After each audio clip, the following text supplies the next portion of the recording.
If you're a YouTuber and you're looking to start doing sponsorships, the biggest question you're probably asking is, should I do it myself or should I hire a sponsorship rep? And if I hire someone, should I get an individual manager or should I work through an agency? In this video, I'm gonna give a complete breakdown on choosing between the two, the non-negotiable checklist that you should be going through when you're picking a sponsorship rep, and what you should be looking for in the right person. For a little background, I'm the founder of Adhesive Media. We represent around 150 YouTube channels and have helped them close over $19 million of sponsorship deals since starting the business in late 2022. So let's jump right into it. First, do you do it DIY or do you hire a rep? That's the big question. So when you're thinking about yourself, you have to imagine, how much time do I have and how much time can I actually dedicate to becoming an expert at getting sponsorships? When I just started Adhesive Media, for instance, I was working full-time only managing sponsorships for 3 creators, and that was my job every day. I think if I was creating content on top of that,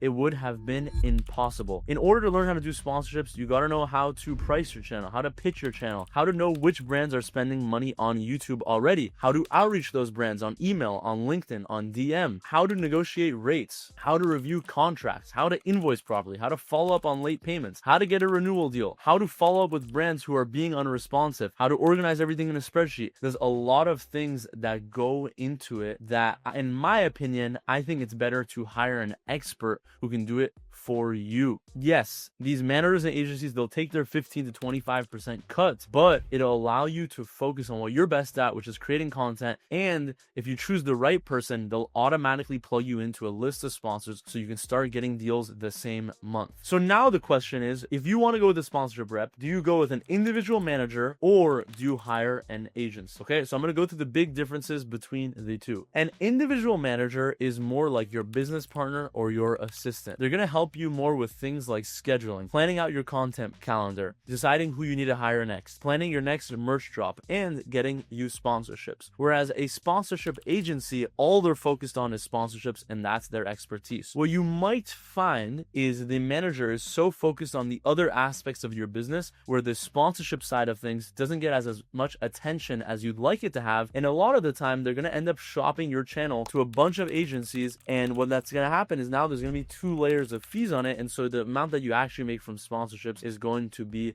less. Okay, but on the other end, if you're working with an agency like we have at Adhesive Media, we have someone that all day they're outreaching new brands. That's their whole job, to see who's spending money on YouTube and outreaching them, jumping on the phone with them and introducing them to our roster of talent so they can start spending here. So as a creator, if you need more handholding, if you want more of a business partner, if you want more of an assistant that's going to help you on all aspects of things, an individual manager is great. But if you're already set on this end and you're just looking for someone to serve you up sponsorship deals, you'll want to go with a sponsorship agency. And so now your next question might be, what does a sponsorship rep actually cost and what do they do? Okay, so on average, sponsorship reps will cost between 15 and 25% of the deals that they bring you. At Adhesive Media, we charge 20% on deals that we bring our creators and 10% if the creator loops us into a deal for us to just close and coordinate and handle the payment. So that's what it should be. If it's any higher, that's too high. In terms of what a sponsorship rep actually does, a good sponsorship rep should come to the relationship with existing sponsor connections, so they automatically plug you in. They should handle outreach, so they should always be outreaching new brands so that there's a new deal pipeline. They should be negotiating on your behalf to get you a fair rate for that sponsorship. They should be handling contracts, reviewing contracts. They should have a lawyer in-house. They should have a way to review it so that you're not in the legal process. A lot of managers don't do that. A good sponsorship agency will do that for you. They should handle everything related to coordinating the ad once the deal is closed. So if your ad is 1 month out,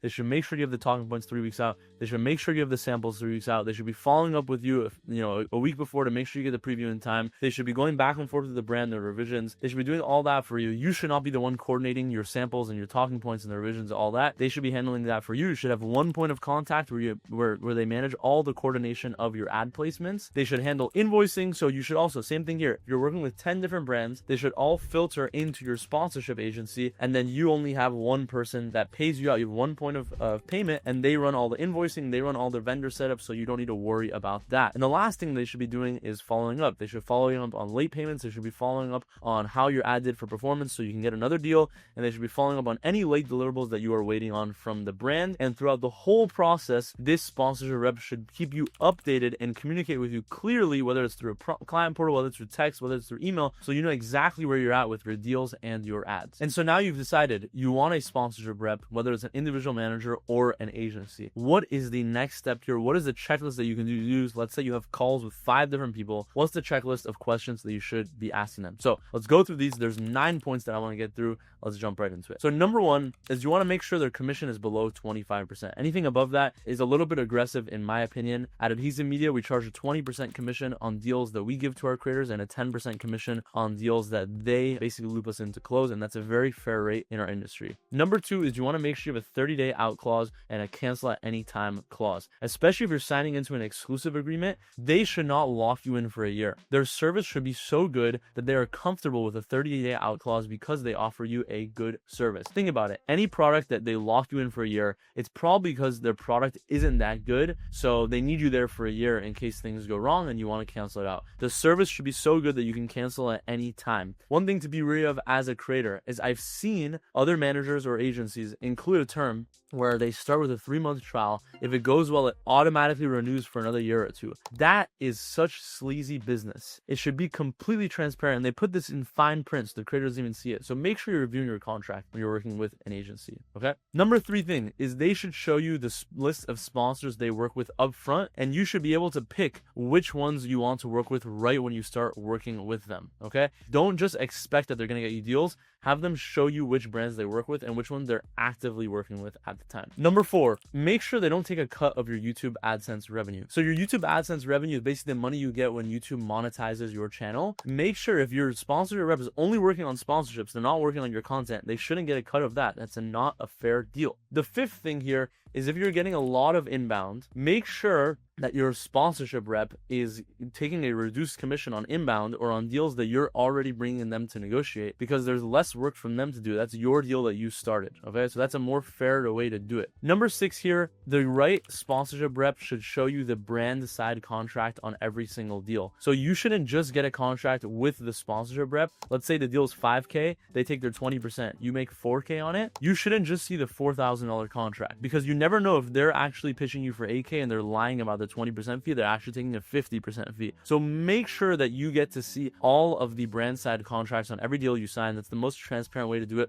A lot of agencies lie about this, and they lie about their commission rates, and they charge way higher rates, okay? Number 7 here, make sure they're actively pitching you for new opportunities, and not every deal is coming from inbound, okay? Inbound deals are when a brand emails you and the agency steps in and closes the deal. At Adhesive Media, less than 5% of our deals are inbound. We are actively pitching our channels for new opportunities, actively getting new sponsors, and that's what the right sponsorship rep should be doing for you. Number 8 is they should be working with creators that have a similar audience demographic or genre to your channel. So let's say you're a female lifestyle channel and all they're working with are male audience channels. Chances are all the brands they work with are going to be targeting male audiences. So they probably won't be able to get you deals on the female audience side of things. So make sure they have enough creators that are similar audience to you, so they have brands that are looking for those audiences. And number 9, throughout your whole process that you start working with them, make sure that they're transparent and very responsive in their communication. You can tell by the way they write emails, ask a lot of questions back and forth,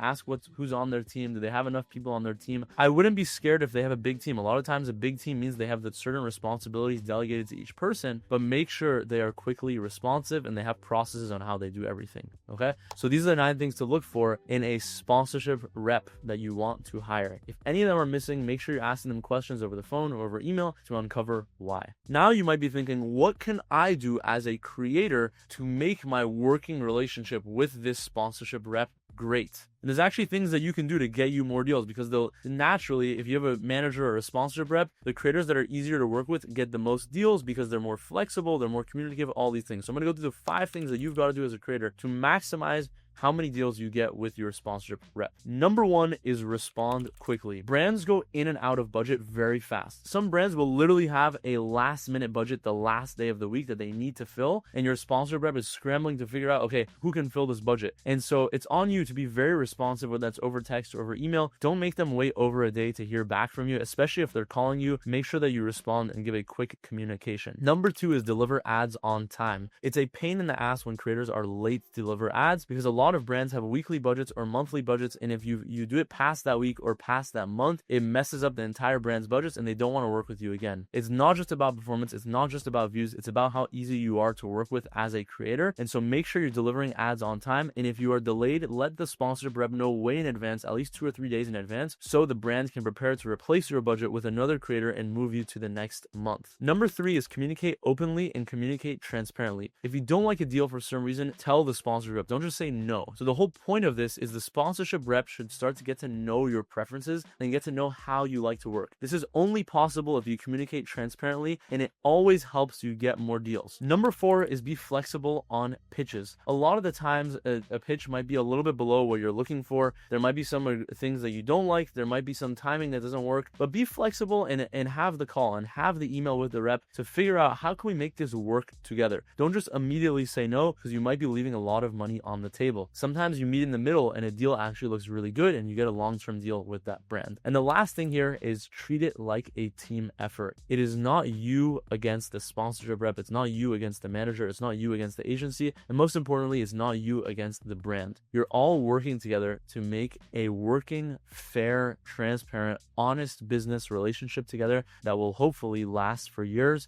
and hopefully turn into many long-term partnerships. So make sure that you work together as a team, understand that this person is on your team and they are not on the other side. So these are my 5 tips on how you can best work with your sponsorship manager. So hopefully this video is helpful. Hopefully you took a lot out of it. If you did, make sure to drop a comment. As mentioned when I started this channel, I'm not selling any books. I'm not selling any courses. So if you could subscribe, it would mean the world to me. And if you ever need any more details on how to get sponsorships for your channel, make sure to check out sponsorshiptoolbox.com. It's a free resource we made for YouTubers like you to help you along the sponsorship journey. Thanks so much, and we'll be back next week with another video.